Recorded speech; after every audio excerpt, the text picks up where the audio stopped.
Everyone, welcome to my channel. चलिए आज अपन आगे पढ़ेंगे बायोटेक प्रिंसिपल एंड प्रोसेस को। देखो मैंने आपको कहाँ तक करा दिया था, जो PBR 322 का स्ट्रक्चर अच्छे से समझा दिया था और इसका सेलेक्टिवल मार्कर तक पूरा करा दिया था। अब इसमें देखते हैं अगला पॉइंट जो आता है ना, अपना इंसर्शनल इनएक्टिवेशन आता है। ठीक है, इसमें एक और वेक्टर होता है जो कि कौन सा होता है, PUC8। ठीक है, PUC8 के पास क्या होता है, लेगजेट जीन होता है। ठीक है, लेगजेट जीन होता है जो कि अपना बीटा गैलेक्टोसाइडेज नाम का एंजाइम बनाता है। ठीक है, बीटा गैलेक्टोसाइडेज नाम का एंजाइम बनाता है। अगर ये बनेगा तो अपना ब्लू कलर आएगा, अगर ये नहीं बनेगा तो अपना ब्लू कलर नहीं आएगा। तो अपन क्या करते हैं, अपना डिजायर्ड जीन होता है उसको इसकी जगह पे इंसर्ट कर देते हैं। उसको अगर इसकी जगह पे इंसर्ट कर देंगे तो ब्लू कलर तो बना ही नहीं पाएगा। ये ब्लू कलर नहीं बना पाएगा तो अपन आसानी से आइडेंटिफाई कर लेंगे, नहीं कर लेंगे कि कौन सा अपना रिकॉम्बिनेंट DNA है। ठीक है, तो ये इसके लिए होता है। ठीक है, अपन चलते हैं vector for a plant. Plant के लिए कौन सा वेक्टर लें, एनिमल के लिए कौन सा लें। ठीक है, तो प्लांट के लिए लेते हैं अपन एग्रोबैक्टीरियम ट्यूनिफेसियन से निकलता है अपना TI प्लाज्मिड। TI प्लाज्मिड उसको अपन vector for a plant use करते हैं। ठीक है, vector for a plant use करते हैं। इसमें क्या होता है, TDNA is replaced by desired gene. जब इसमें जो TDNA होता है ना, उसको रिप्लेस कर देते हैं डिजायर्ड जीन से, और जिससे कि वो आगे चल के अपना ट्यूमर कॉज नहीं कर पाए। ट्यूमर यानी कि एक टाइप का आप समझ लो कैंसर कॉज नहीं कर पाए। इस वजह से अपन TDNA जो उसमें होता है एग्रोबैक्टीरियम ट्यूनिफेसियन में, उसको इनएक्टिव कर देते हैं with the help of desired gene. ठीक है, जिससे कि आगे वो ट्यूमर कॉज नहीं कर पाएगा तो उसे आसानी से अपन एज अ वेक्टर इस्तेमाल कर लेंगे। ठीक है, एनिमल में अपना कौन सा इस्तेमाल होता है, एज रेट्रोवायरस इस्तेमाल होता है एनिमल में। एनिमल में वेक्टर अगर चाहिए हो तो कौन सा इस्तेमाल होता है, रेट्रोवायरस। और कुछ और वेक्टर आप पढ़ोगे जैसे कि अपना बैक है, यैक है। ये काफ़ी सारे बड़े बड़े वेक्टर होते हैं जो कि बड़े बड़े काम में इस्तेमाल करे जाते हैं, जैसे कि अपना DNA फिंगरप्रिंटिंग। ठीक है, इन सब चीज़ों में ह्यूमन जीनोम प्रोडक्ट, इन सब चीज़ों में इस्तेमाल करेंगे। जब अपन दोबारा पढ़ेंगे मॉलिक्यूलर बेसिस ऑफ इनहेरिटेंस तब उसमें देखेंगे। ठीक है, तो अब अपन बढ़ते हैं आगे। अब अपन देखते हैं रिकॉम्बिनेंट DNA टेक्नोलॉजी के जो मैंने आपको 7 स्टेप बताए थे ना, अब एक एक करके उन स्टेप पढ़ने की बारी है। सबसे पहले अपन बात करते हैं रिकॉम्बिनेंट ऑफ DNA टेक्नोलॉजी में आइसोलेशन ऑफ DNA। अब भैया DNA चाहिए, DNA में से अपन को डिजायर्ड जीन निकालना है। ठीक है, एंटीबायोटिक रेजिस्टेंस वाला या कोई सा भी डिजायर्ड जीन अपन को निकालना है, तो उसके लिए DNA तो निकालना ही पड़ेगा ना, क्योंकि DNA में ही बहुत सारे जीन्स होते हैं। ठीक है, तो पहले अपन निकालेंगे DNA। अगर मान लो अपना प्लांट सेल है तो सबसे पहले तो अपन को सेल वॉल ही ब्रेक करनी पड़ेगी। ठीक है, सबसे पहले अपन क्या करेंगे, सेल वॉल ब्रेक करेंगे। कर दो ब्रेक, सेलुलोज डाल दो, सेल वॉल ब्रेक हो जाएगी। अगर मान लो फंगाई है तो अपन फंगाई को सेल वॉल ब्रेक करनी पड़ेगी, तो काइटिनेट डालना पड़ेगा। अगर मान लो आपका बैक्टीरिया है तो लाइसोडाइम डाल दो। ठीक है, अगर आपका एनिमल सेल है तो आपको कुछ डालने की जरूरत नहीं, क्योंकि उसमें सेल वॉल होती नहीं है। ठीक है, फिर जब सेल वॉल ब्रेक हो जाए उसके अंदर अपनी क्या होती है, प्लाज्मा मेम्ब्रेन होती है, उसको ब्रेक करो।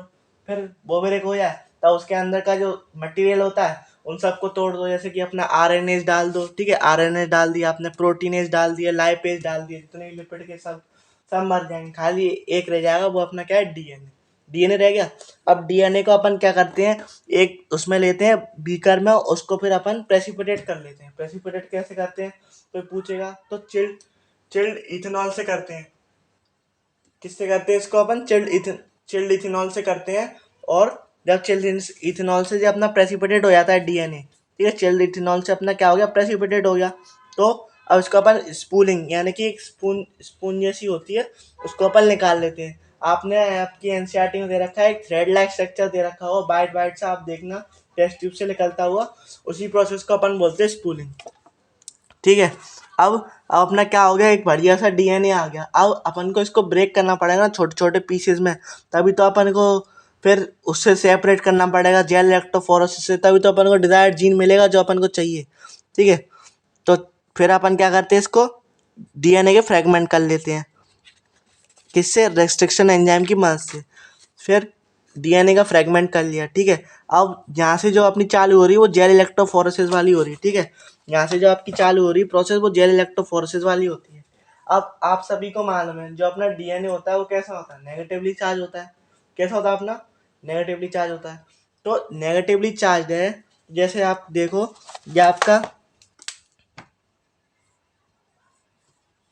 ये आपका क्या है, एनोड है, ये आपका क्या है, कैथोड है। इधर जो होते हैं ना कुछ बेल्स होते हैं, इधर होते हैं बेल्स, ठीक है। और जो कैथोड जो होता है आपका नेगेटिवली चार्ज होता है, जो एनोड जो होता है आपका पॉजिटिवली चार्ज होता है। क्योंकि डीएनए नेगेटिवली चार्ज होता है तो अपन डीएनए को इन बेल्स में डाल देते हैं, ठीक है। जैसे मान लो ये डीएनए डले हुए हैं अपने बेल्स में, ठीक है। ये किस में डले हुए हैं, बेल्स में डले हुए हैं।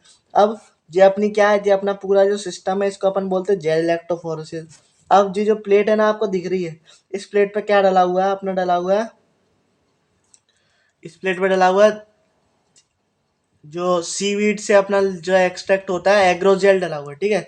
नेचुरल पॉलीमर होता है जो कि सीवीड से अपना एक्सट्रैक्ट होता है, इस पर डला हुआ है अपना एग्रोजेल।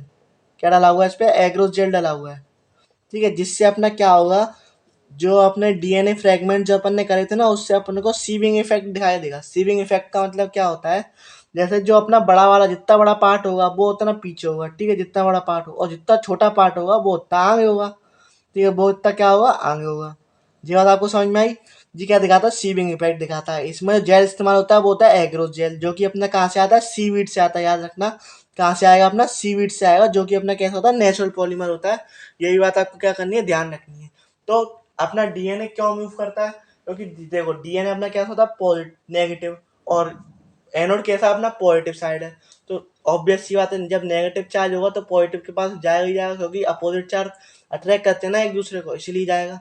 तो अपन ऐसे साइज के बेसिस पे इसको सेपरेट कर लेते हैं। यही अपनी टेक्निक होती है gel electrophoresis with the help of electricity. इसमें इलेक्ट्रिसिटी लगाते हैं, यानी कि ऐसे ही चले जाएंगे, इसमें इलेक्ट्रिसिटी लगाते हैं तो अपनी जेल इलेक्ट्रोफोरेसिस ये कंप्लीट होती है, ठीक, जेल इलेक्ट्रोफोरेसिस ये कंप्लीट होती है।